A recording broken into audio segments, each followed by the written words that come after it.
Funding for this episode of Que Pasa NJ with Carlos Medina has been provided by Horizon Blue Cross Blue Shield of New Jersey, PSE&G, the Center for Hispanic Policy, Research and Development, the New Jersey Economic Development Authority, NJM Insurance. Promotional support provided by NJ Biz Magazine. Hola familia, welcome to Que Pasa, New Jersey. I'm your host, Carlos Medina. I'm an attorney, small business owner, and I enjoy giving back through nonprofit giving and service. I was born in Hudson County, attended St. Joe's High School in West New York, go Blue Jays, and I attended Rutgers undergrad and law school. I hope my storytelling is educational and also entertaining.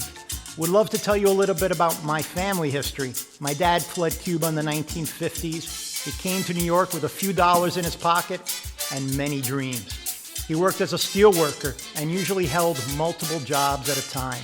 While in New York City, as fate would have it, he met my beautiful mom, Saida, from Ponce, Puerto Rico. My granddad, Jesus, gave her a stern warning. Ese cubano solamente quiere sus papeles. That Cuban's only looking for his green card and paperwork. Well, she didn't listen to Dad, and about a year later, Modesto and Saida were married. Dad soon after joined the army to fight in the Korean War and was stationed in Germany. After returning from his service as a sergeant, he was hired by the New York Times. He quickly rose the corporate ladder, and after 35 years of service, retired as an executive in charge of the Research and Picture Library, overseeing a staff of about 40. Dad's my hero, my inspiration. This show is a product of the newly created Modesto Educational Foundation. I hope to tell diverse stories both about New Jersey, but also important to viewers in the tri-state area. And don't forget, the stories will be from a perspective of this Jersey boy. Welcome and bienvenido. ¿Qué pasa?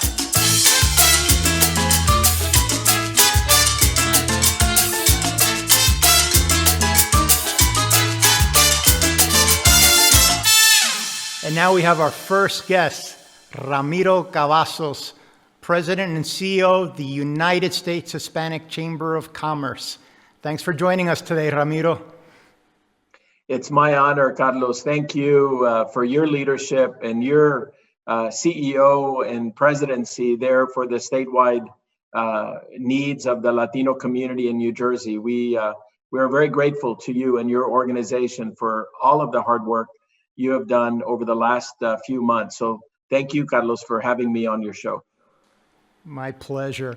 So folks in Jersey, we tell them often the numbers, 120,000 Hispanic-owned businesses locally, $20 billion impact. But your numbers are very impressive. Can you tell me some of the numbers as they have been recently reported of the impact, the growth of the Hispanic business community? Well, it's very clear, Carlos, that Latinos are a big part of the American economy. And we were, next to our Native Americans, the first ethnic group to come here. We're the only ethnic group that's fought in all of the major wars since the American colonial period. So Latinos are 1 out of every 6 people living in America today. Over 60 million people, 5 million Latino-owned businesses throughout the country and Puerto Rico. And our economic impact is $2.3 trillion. And we have great Latino chambers like yours. We have more than 250 Latino chambers across the country and Puerto Rico. So we are the economic engine of our nation and of our economy today and in the future. Ramiro, how do we best shine a light on the positive impact that these Hispanic companies are having to the U.S. economy? I know there's a study that you're very familiar with. There was an article. The premise basically was last recession, 2009, companies are declining, startups are declining. Yet, interestingly enough, Hispanic businesses are doubling, tripling. Can you summarize that article and kind of how it impacts a new recession that we're going to have to dig out in 2020? Happy to, Carlos. Well, the Hispanic Chamber for New Jersey that you lead statewide is an economic oasis for all of our Latino-owned businesses. You set the tone for them with access to capital and contracts and resources, and you build confidence with them. And during the last recession, the worst since the Great Depression of 1929. In 2009, not just in your neck of the woods, as we say in Texas and in the Northeast, but the rest of the country, Latino businesses helped rebuild the economy over the last 10 years. We were 85% of the economic growth, the new businesses created since the recession of 2009 in this country that helped get us to where we were right before the COVID virus.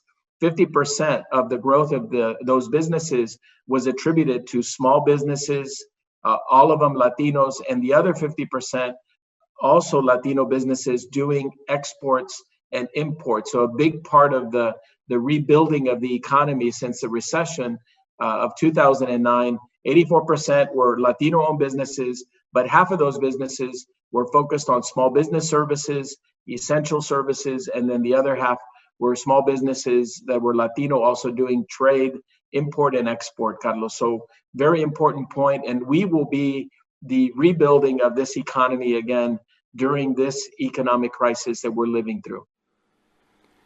Ramiro, I know the United States Hispanic Chamber is a nonpartisan organization.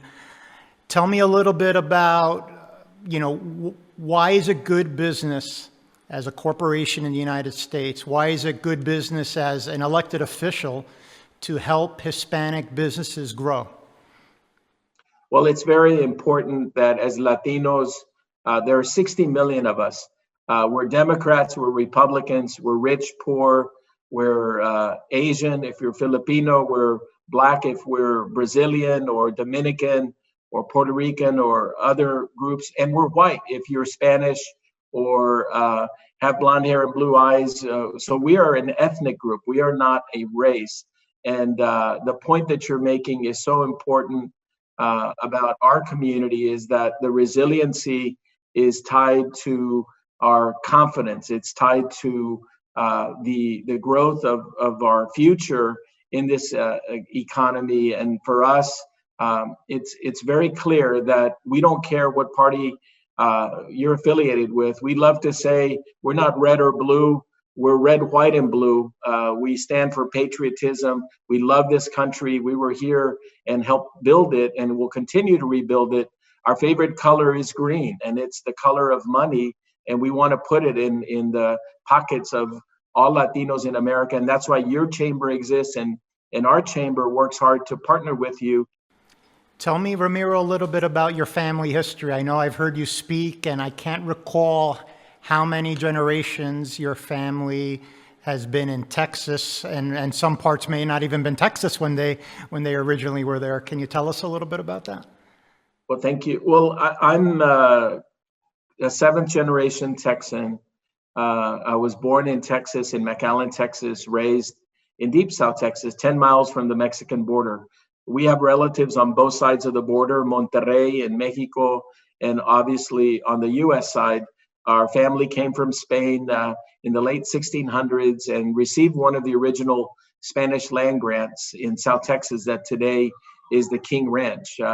My great-great-great-great-grandfather, Jose Narciso Cavazos, received a Spanish land grant that was over 500,000 acres, which is larger than the state of Rhode Island. Over the years, our family, of course, in those days, they would have 10, 12 kids, and many of them sold their piece of their assets and the land. Many of we grew up ranching and farming in South Texas. If somebody asks me what I am, I say I'm a Tejano, but or I'll say I'm a Mexicano, just because we grew up speaking English and Spanish along the Mexican border, and we're 300 years away from the boat that left Sevilla down the Guadalquivir River to go to the New World. And so for us, we're Americans. And as Hispanics, we're proud of our culture. And we feel that culture is a big part of the economic success of our country. And so I'm proud of my family, but I also need to be honest with you, Carlos, I feel like an immigrant every day, as if I am a first generation Latino. And we should never forget our roots, but we should never forget that the fight continues to provide economic equity to all Latinos in this country, regardless of how long they've been here or where they grew up, or whether they speak English or Spanish or another language. Ramiro, thank you so much. Beautiful story of your family, and keep leading. We love what you're doing, and we all follow your lead, so thank you, and God bless. Ramiro Cavazos, United States Hispanic Chamber of Commerce President and CEO. We'll be right back.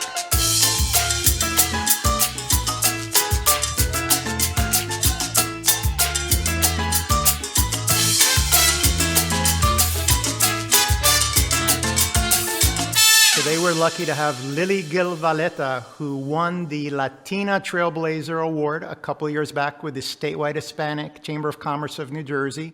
Hola, Lily. Thanks for being with us today. Hi, Carlos. Thank you for having me. My pleasure.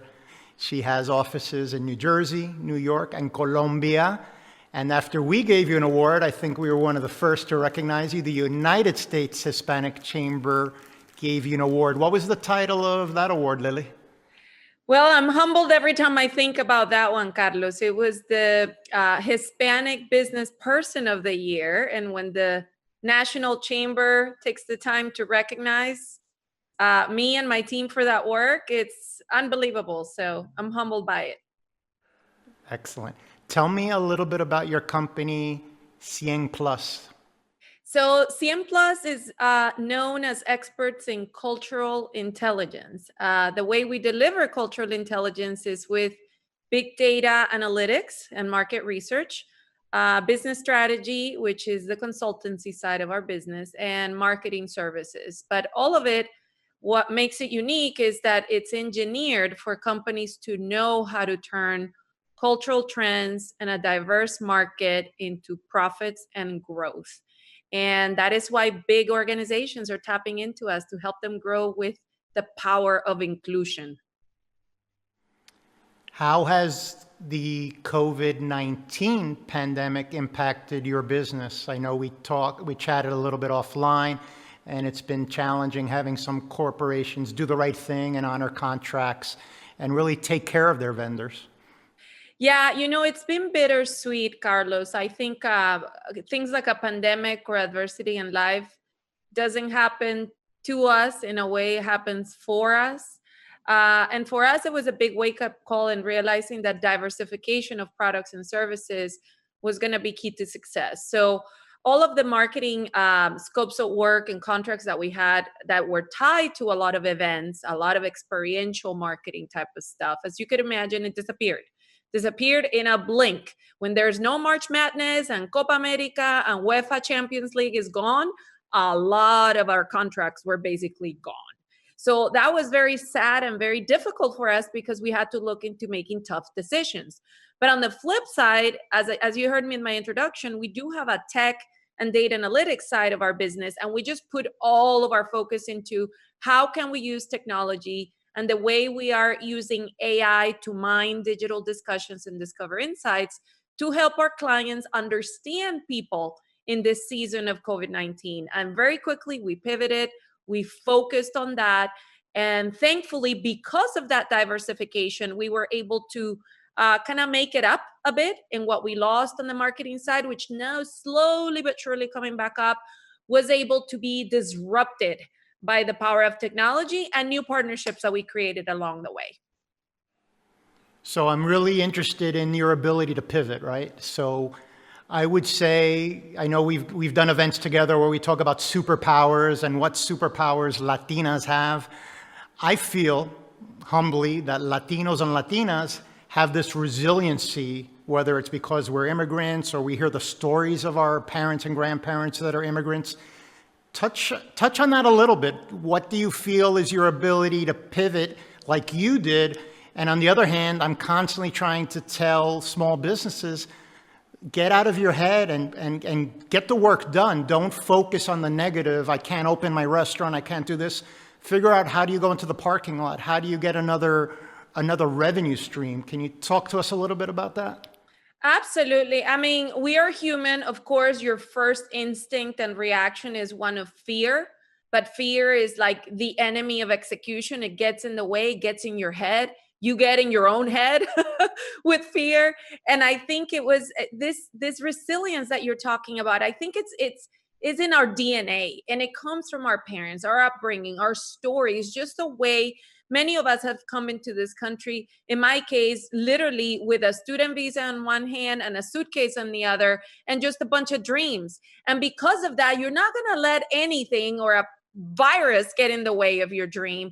And that is the spirit. I know it gets really stressful, but I see the adversity and the desire to provide for your family or keep your employees or support your community as fuel. That should be not a demotivator, but more fuel to figure it out.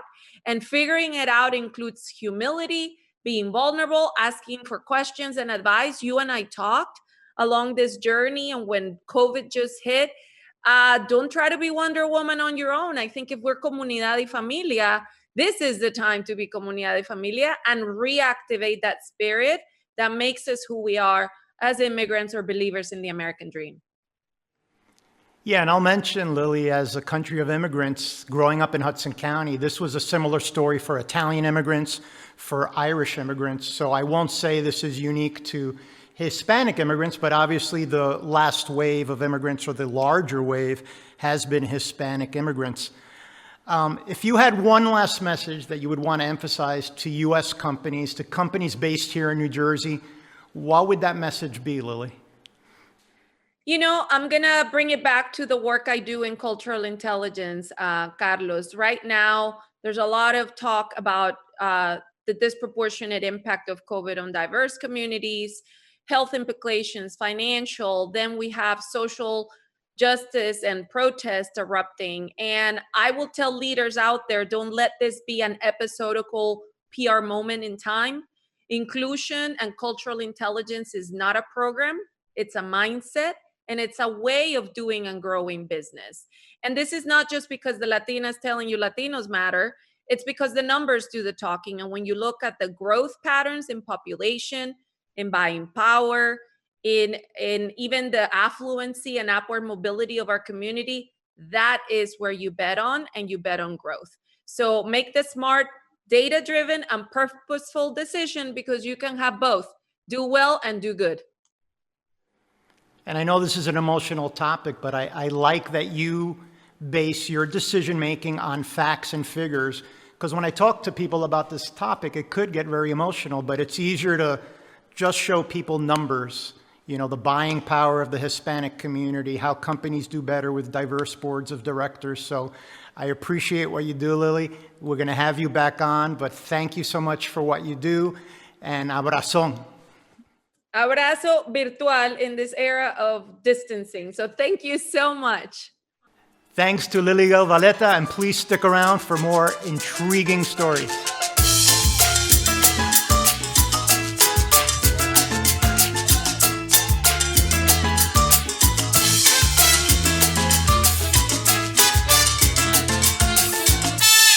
Hey, we're lucky to have Bergen County's own Sid Wilson with us today. He's the president of the Hispanic Association for Corporate Responsibility. Thank you for being with us today, Sid. Thank you, Carlos. Great to be here. Congratulations on your show. No, thank you very much. Can you tell us a little bit about what the HACR does? Sure. Well, the Hispanic Association on Corporate Responsibility, affectionately known as HACR, our mission is to advance Hispanic inclusion in corporate America.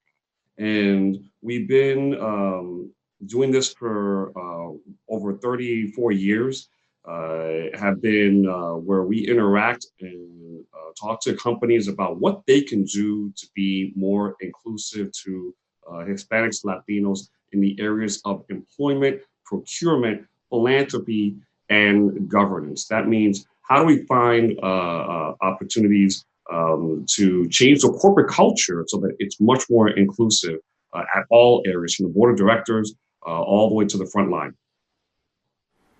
So here's a question for you. Do you find that Hispanic consumers are more likely to shop for goods and services if the company that they're shopping at has a board of directors and senior executives that look like them? The answer is yes, and here's the reason why. Number one is that in this digital age, it is very easy for consumers to research companies to see where they are in terms of not only their corporate social responsibility, but in terms of diversity and inclusion. It's becoming increasingly important for consumers to buy from companies that are connecting to their values, in this case, our Latino values. So having a board of directors and a C-suite that is diverse and have voices and those who represent our values is very important when a consumer makes that decision. And there are many organizations, including HACR and others, that also will illuminate those companies who are doing a good job and those that are still at the early stages of their diversity journey. Yeah, it's interesting, Sid. I recall a story in which, I won't name the company, but it was a sporting good manufacturer that spelled Colombia, the country of Colombia, with a U. And who knows the amount of money and embarrassment that cost that organization. But if you look at their board of directors, they really didn't have a diverse board. So that's, business 101. If you're selling something to a population, have somebody that could be the voice and give you a little bit of that cultural intelligence. I can even add on that. I mean, I was 21 years on Wall Street before I joined HACR as president and CEO. And I had so many examples, more than I'll have time to share, of companies that actually lost value in their shares, who lost revenues, and in one case, even lost their business because of the lack of diversity on their board of directors and in their C-suite, because they made very poor decisions that they thought that they knew because they had an all-white, all-male board and C-suite. And so we now know today that it's not just smart, it's not just the right thing to do, but it's also smart business. This is about business competitiveness. So companies need to recognize that that diversity and inclusion is an investment, not an expense. So Sid, like it or not, you're a Hispanic role model. And I'm very curious, can you tell me about your role model and something about your family's journey here to New Jersey? Well, my role model is my father, Dr. James Wilson. He came to the U.S. In the late 1950s. Being a Black Dominican during the Trujillo regime was often considered to be dangerous, almost deadly, because of the racism that happened during that dictatorship. But that didn't stop my father from seeking education and then coming to the U.S. and then raising us here and really instilled very strong core values on not only that that as we succeed, that we also give back. And that's why I adopted the belief that when you succeed, you give back. But when you give back, you succeed. And my father, unfortunately, passed away in April 2020 due to COVID-19.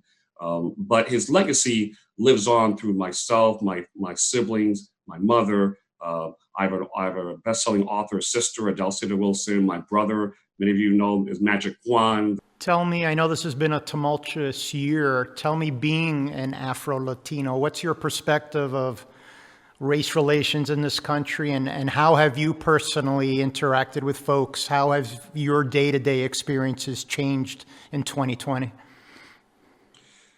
Well, what's happening this year is, for an Afro-Latino, is what happens to us every day.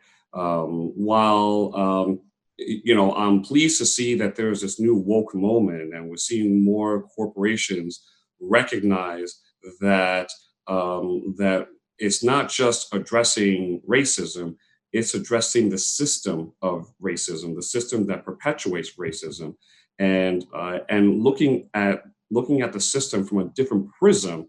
And this is causing companies to revisit, and in some cases make major changes, whether it's brand changes, name changes, that have roots to racism.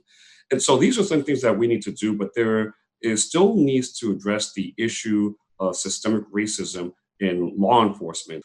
And that's a problem. And we know that the criminal justice system has been unfair to Blacks and people of color. And so this is a time for us to really re-examine what our nation needs to do for a more equitable, more perfect union that is inclusive for all people, regardless of race, color, religion, creed, or gender, or sexual orientation. Very well said, Sid. Thank you for your time. Jersey proud to have you here, and we will have your brother and sister at a future date. Gracias. Gracias a ti. Felicidades. Great words, Sid. Thank you so much for your time. An inspirational story. And that's a wrap. 3 inspirational stories, 3 great guests. And I invite you all to check our social media page because we will have exclusive content. Thank you, New Jersey. Que pasa? Funding for this episode of Que Pasa NJ with Carlos Medina has been provided by Horizon Blue Cross Blue Shield of New Jersey, PSE&G, the Center for Hispanic Policy, Research and Development, the New Jersey Economic Development Authority, NJM Insurance. Promotional support provided by NJ Biz Magazine. This has been a production of the Modesto Educational Foundation.